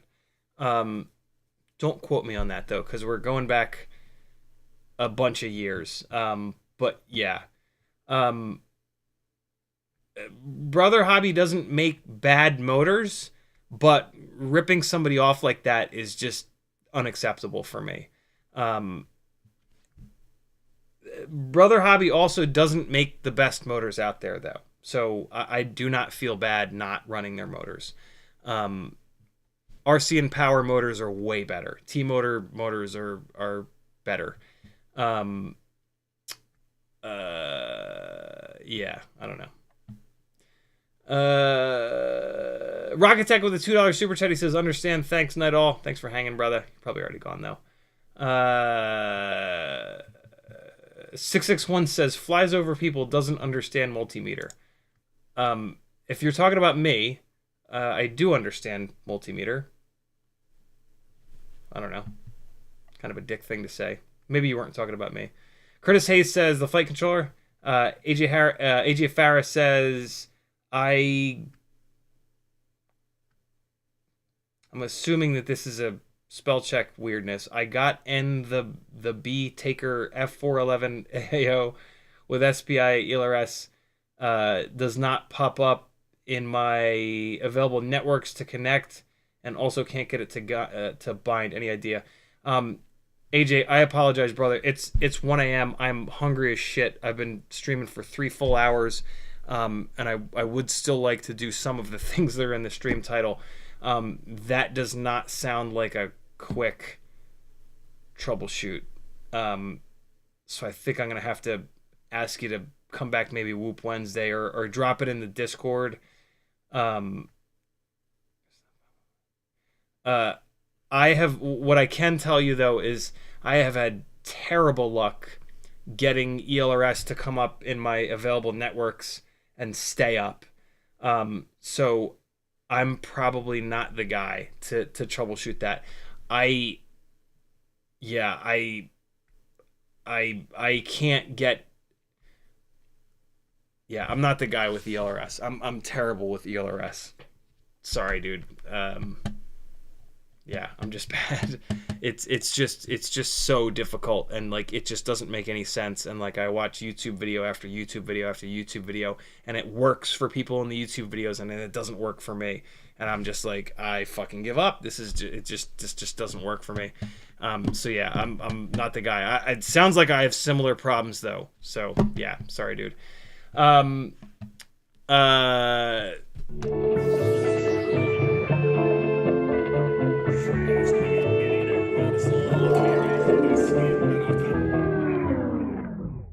Usually I open stuff ahead of time, but I am just so absolutely ridiculously hammered lately that I didn't even have a chance. So you guys are going to literally get to see me open these things up. Somebody says thanks. That's very cool. Ooh, packaging, paper towel packaging. I will reuse this. This is from, sorry, Jesus. This is from Anderson. It just says Anderson. This is a Betaflight case. But there's something... Oh, this is the... oh, fuck. Who was it in chat that said they were sending this to me? This is a Walksnail Light. Oh, god damn it. Who was it that said they were going to send this to me? Oh, I want to give you a shout out. Anderson. I don't know who Anderson is. Thank you. This is very, very cool of you to send this over, mystery person. Anderson. Who the hell is Anderson? Oh, I was so this is a Walksnail Light, right? And so the first thing I do is I pull these wires over here because I'm like, oh, maybe these wires are long enough for that 2S rig. This is unbelievably, this is exactly how long I cut the wires on the other one. So I can't just swap this in. This will be fine on another build. I'll use this somewhere else. Thank you so much, whoever sent this. Thank you, Anderson, for sending this. This will work totally fine on another build, but fucking foiled again, damn it. Very, very cool. Very, very cool. This will come in very handy. I've got a bunch of 1S Walksnail builds planned. Awesome. Thank you, homie. Thank you, Anderson Mystery Homie. And then we've got this, which came from Barry Danks. I'm gonna assume that's a weed-based pseudonym, possibly. Dank, right?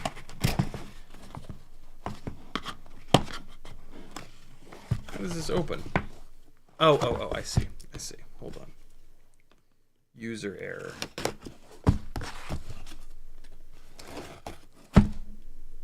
What do we got here? Oh my god, I'm so fucking hungry. Barry, whoa, that's a sealed. Oh shit, very cool. This is the 85mm HDLRC frame, and then we've got some these 2.5-inch bi blades. I think these are 3-inch. No. Yeah. Wait. 30.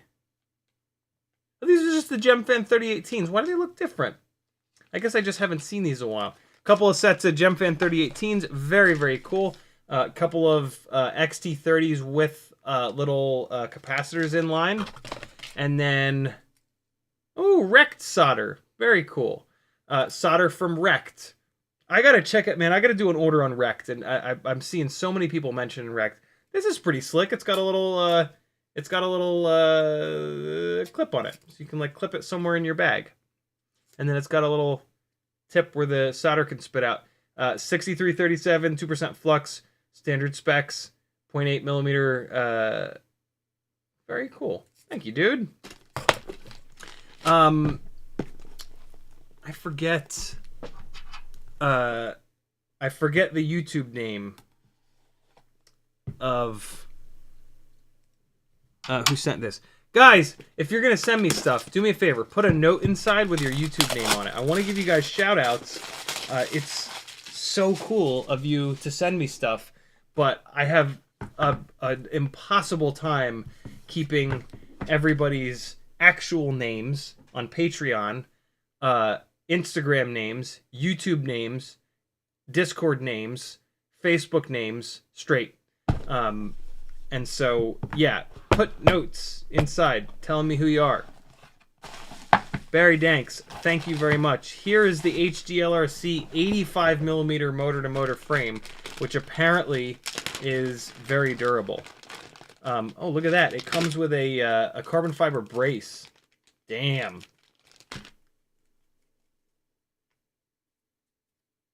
Interesting. So it's not super stiff, which is probably why it's really durable. So it actually has some flex to it. Most of the 85mm frames don't. Most of the 85mm frames are very, very, very stiff, which is probably why they break. Awesome. Dude, thank you, Barry. This is very cool of you to send. And this will help people out, because I know a bunch of people have 85mm builds. I don't have an 85mm build planned right now, but there will be one that gets done. And this frame will get tested. Thank you, dude. Very, very cool. Put that over in the Whoop box. All right, cool. We're doing things that are in the stream title. And we're also gonna fly. I'm not gonna do a full 6 batteries, but we are gonna fly, and then I'm gonna shut this down and go get something to eat. All right, yo. We're gonna fly, since we were so rudely interrupted by Teddy pissing all over the floor down here yesterday. We're gonna go right back into flying the 65mm rig. There's even a battery still in here, which I'm assuming still has some life left in it. So we'll do a couple of batteries. I don't have a lot of the gates set up, but whatever. It'll be a little bit of a different spot. Yeah, this is a fully charged battery. Yeah, I'll fly a little bit differently since the gates aren't set up. I'll try some different things. Can you please? Thank you.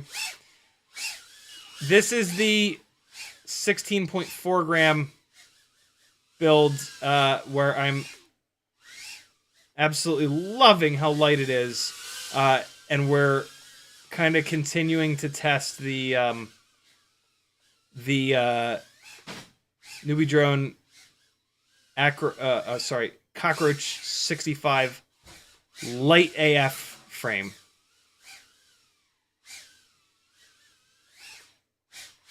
Oh my god! Ah, I was like inside that big Weebleed gate. Whoa, that was cool looking. So I'm adding a little bit of when I come towards the gates like this, I'm adding some yaw in instead of just like that, right? You can kind of like see the difference there. So there's like pushing it into it face first, and then there's kind of like turning it into a power loop almost. And it's about like yawing out. Like I'm yawing to the left when I do it like that. Now that I explain this, it seems super obvious, but I'll just keep going. versus like I'm yawing to the right to do that. So that's yawing to the right. And now watch, this is yawing to the left. So you can do it either way. Totally different look. Much more difficult to do it this way because you're kind of doing it blind. But then... Get out of there. But then it's like, I don't know, it's like a little surprise, right? Like, oh, we looked away. But then we went backwards and crashed. Oh, nope. Didn't throw it far enough. Even though this rig is nice and light, these motors at 28,000 kV are a lot less powerful than what I'm used to, which is like 32 and 36,000. So there are times with this rig that I just don't throw it far enough because I'm used to like the higher power motors. Could also be related to the fact that like it's lighter, so it has less momentum in the air. But I'm starting to kind of notice that. So, you know, thank you, Crash Recovery. You don't need a 16.5 gram rig. The ultimate freestyle tiny whoop at like 18 point something, or if you really build it light, 17 point something, it's still, you know, there are some benefits to it, right? Like more power is going to give you more throw. I'm really digging this super lightweight build, but I'm going to get back into those heavier builds once I figure out, basically once I break this frame, I'm going to stop flying this, and we can do some more comparisons as to heavier builds with more power. The fuck? Versus lighter builds with less power. What the fuck? How is it fucking stuck there? Jesus Christ. Wait, where the hell is it? Oh, there it is. Oh, it fell in between. It fell in between there. It was in here. Oh my god, I'm so fucking sore. Alright, here we go. I think this battery's about done. Oh, shit. Okay.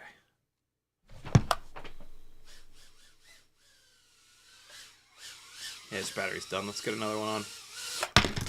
Not great runtime. 325 is pretty low. I was jamming it pretty good. That's weird to say. 3 minutes and 3.5 minutes is low runtime. You know we're a spoiled bunch of motherfuckers when 3.5 minutes is not crazy runtime on a fucking 16 gram tiny whoop. Woo!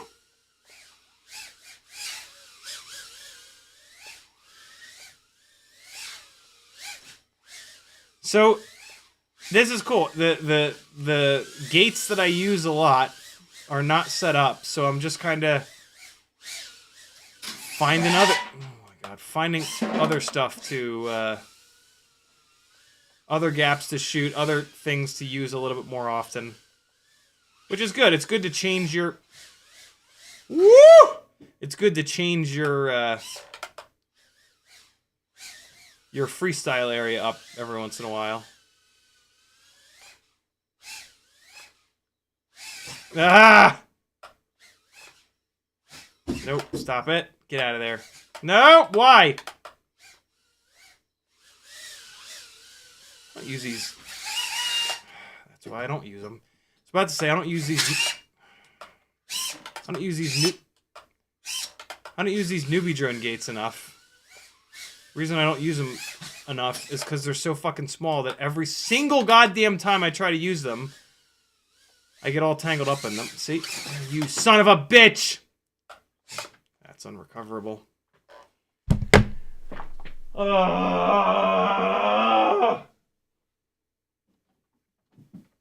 am I doing this? I have no idea where it is.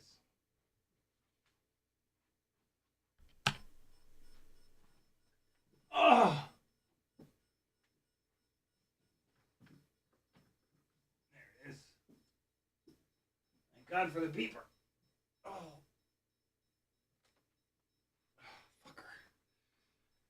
All right. Oh, shit. All right, come on now. Let's crash. Only in recoverable spots. Oh, no! Ooh, that was a big boy throw. And the pid loop was upset when it was 0 throttle hurling across the room.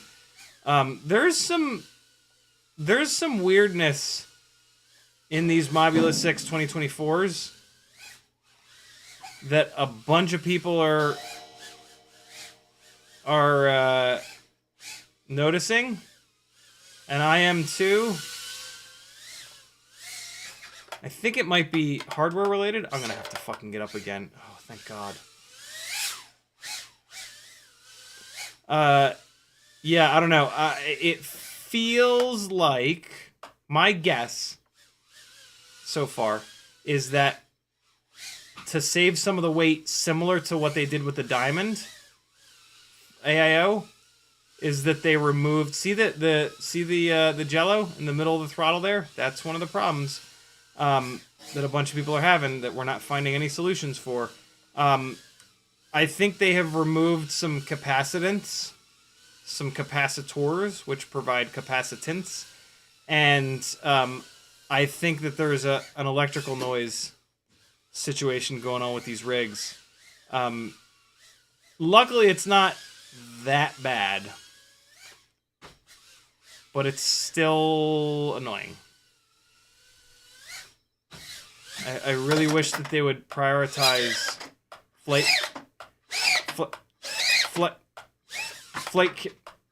flight characteristics and clean electrical systems over, I mean, realistically, selling more products. Why are the runtimes so low all of a sudden? Maybe these batteries are just worked. I don't know. Yeah, it's very annoying. Good. Start beeping. I was like, man, it's been a while since my fucking goggles beeped for no goddamn reason. I really wish they would. Let's let me see where the PID tune is at here. Let's take a quick look here. Yeah, see, the PID tune is not aggressive at all. If I pulled the PID tune down, it would probably start to prop wash, so I'm not gonna do that. But yeah. Jesus Christ. Fresh battery. See how different that looked? It's because I'm throwing a little bit of right pitch. Right yaw. Instead of left yaw, I'm putting in right yaw. Right yaw. And then throwing it back through there like a kind of like a power loop. Just a different look. I mean, you're doing the same thing, but it gives it a completely different look. It's much harder, though, as you can see. Hey!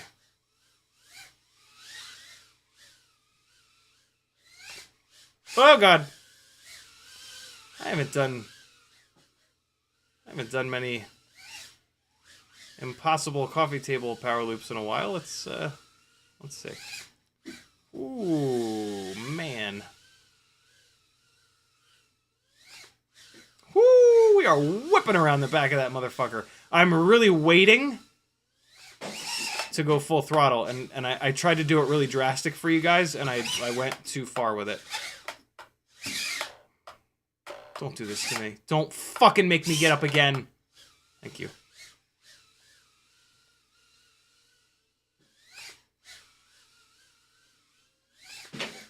Just knocking shit off all over the goddamn place. The underside of this coffee table is excruciatingly low. I'm gonna stop doing that because at some point I'm gonna crash unrecoverable and I'm gonna have to get up again and I'm gonna get 1,000 times more pissed off.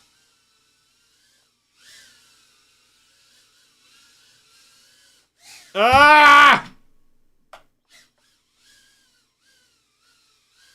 Look at all these beautiful stickers on the back of this amazing toolbox. I'm sorry, not stickers, magnets. These are all magnets.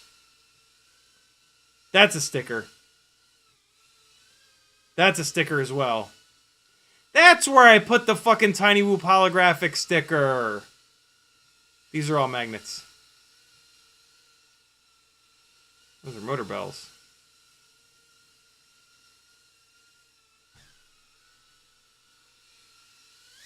Oh! Oh my god, I can't believe it just went through that gate. That's crazy.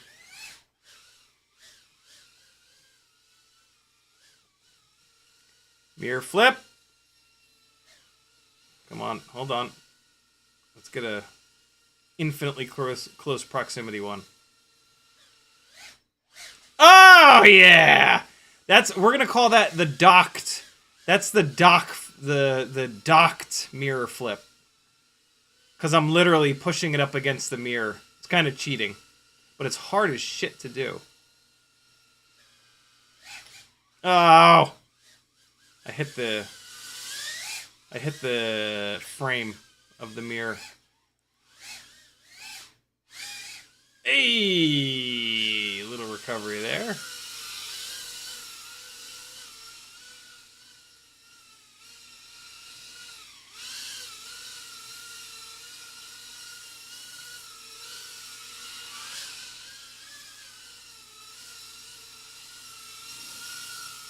Whee!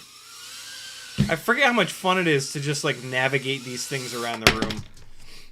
339, but like half that battery I was just hovering and shit.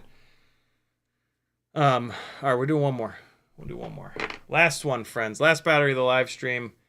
Beltran Garcia says, I was watching your stream on the Ultralight video antenna, and now I'm curious if you could try on a stream to place instead of...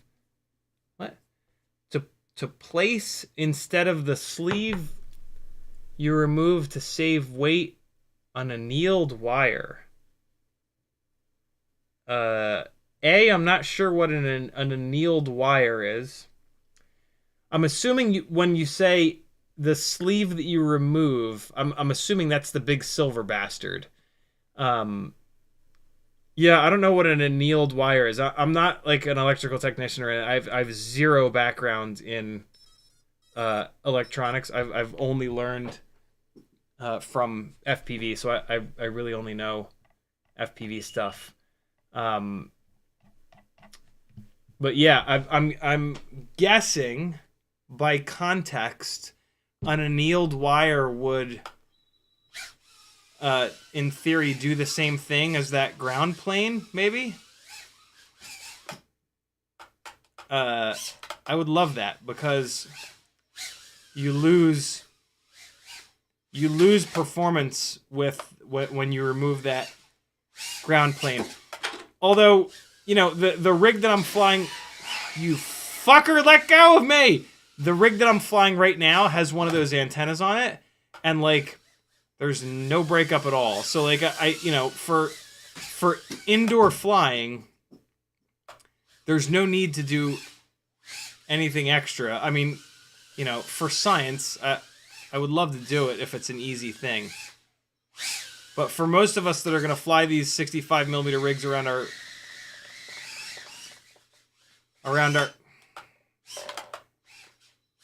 our houses, we're good to go doing that kind of admittedly jank method. I cannot believe that I just saved that.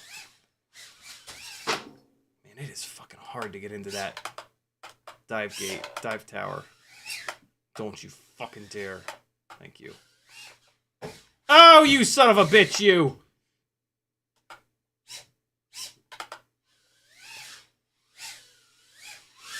Oh, easy, easy! Relax. Son of a bitch!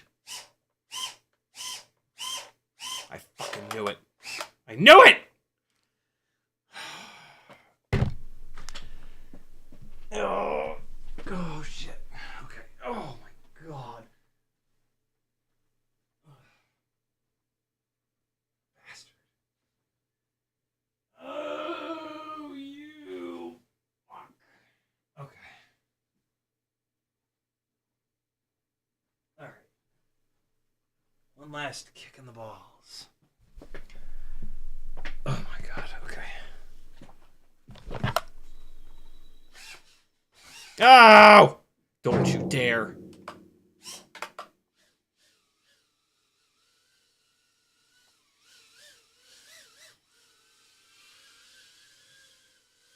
Just relax for the rest of this battery and not get it stuck in anything. No! Oh no! Simrig eat me!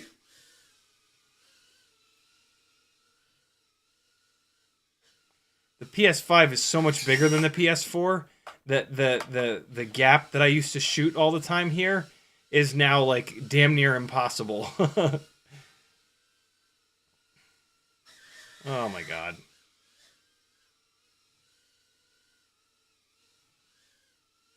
Whoa! Oh yeah, and then I closed that gap up with the fucking. Oh, this is the one though that I used to do all the time.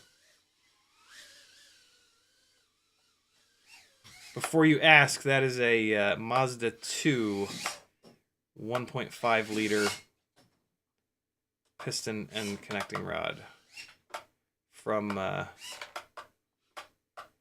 one of the guys that races B-Spec. The B-Spec series in, I don't know if it's SCCA or NASA, but yeah, it's an amazing B-Spec series, and he blew up his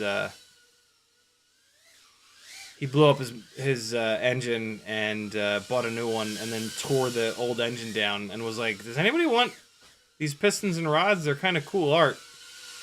I was like, "Hell yeah, dude!" I was like, "Cool, $20, it's all yours." Done. But yeah, this is the exact piston and rod that is in my wee little 1.5 cylinder Mazda 2. That's probably a perfectly good piston and rod. If I ever send a rod at the side of the block, which I never will, because I'll never make power on it, because if you make any power on them, the transmission just implodes. But yeah, you never know. Yeah, not great. I don't know what's happening. Not great runtime on these guys. Wow, okay, so that's interesting. Can't say I've ever had that happen before. How did that happen? Well, that's what it looks like when you break off the active element part of your antenna. So we've been flying around with essentially no antenna whatsoever. That is where the active element used to be. So I gotta swap this antenna out. That's crazy. Is there nothing that I can't break? No. There is nothing. I can and will break it all. That is super annoying. There is just no reason for that to have broken. That's dumb. Whatever. It's an easy fix, though. I'm going to unscrew the canopy to remind myself that I need to fix this thing now. The frame is still good to go. Newbie Drone Light AF white frames. Do not buy the black ones. The black ones broke immediately. Get the white ones. This has been pretty durable. I mean, I haven't like really hammered the living hell out of this. But I've had some decent crashes and it's held up good. What I haven't done with this frame is like purposefully go upstairs and just blast it into the hardwood floors from like 20 feet up a dozen times. I'm being a little bit more realistic with this and just like flying it, and the crashes that happen. So yeah. I'll be damned, man. That makes me sad. This antenna is now garbage. Do I have another one that I've made? Yes, indeed. All right. Cool. We're back. We broke it and we fixed it on the same live stream. It's not going to perform any different, so I'm not going to fly it again. I also don't have any batteries. I guess I got a couple on the charger, but it won't perform any differently. So, thanks for hanging, friends. Wait, no. Curtis Hayes just soldered BT 2.0 Module 6. Motors tab runs motors. Modes move when I arm, but motors don't spin. If you still have it plugged in, it won't let you do that. It won't let you, so unplug it from USB. I bet you that's the problem. But Edgerton says, in the Volvo world, rod through the block is called the visit from the Kool-Aid man.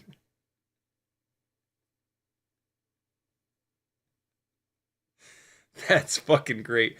I absolutely love the Volvo world in car world.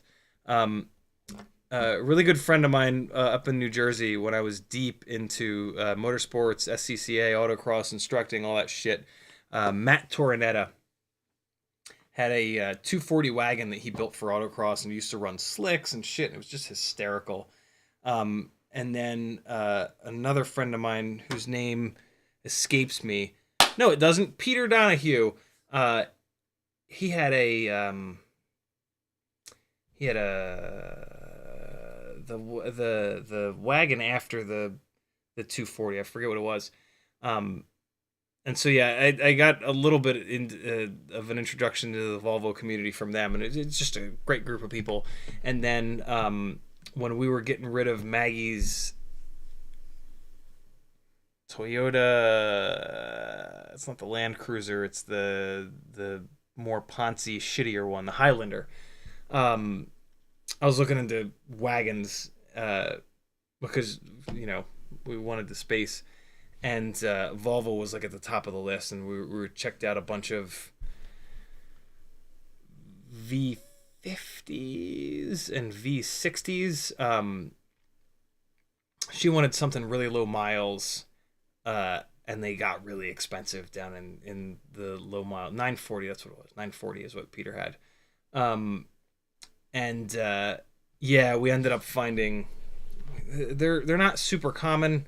And then we ended up finding the TSX wagons, and we found a really nice one of those that was like low, but fit all of her requirements.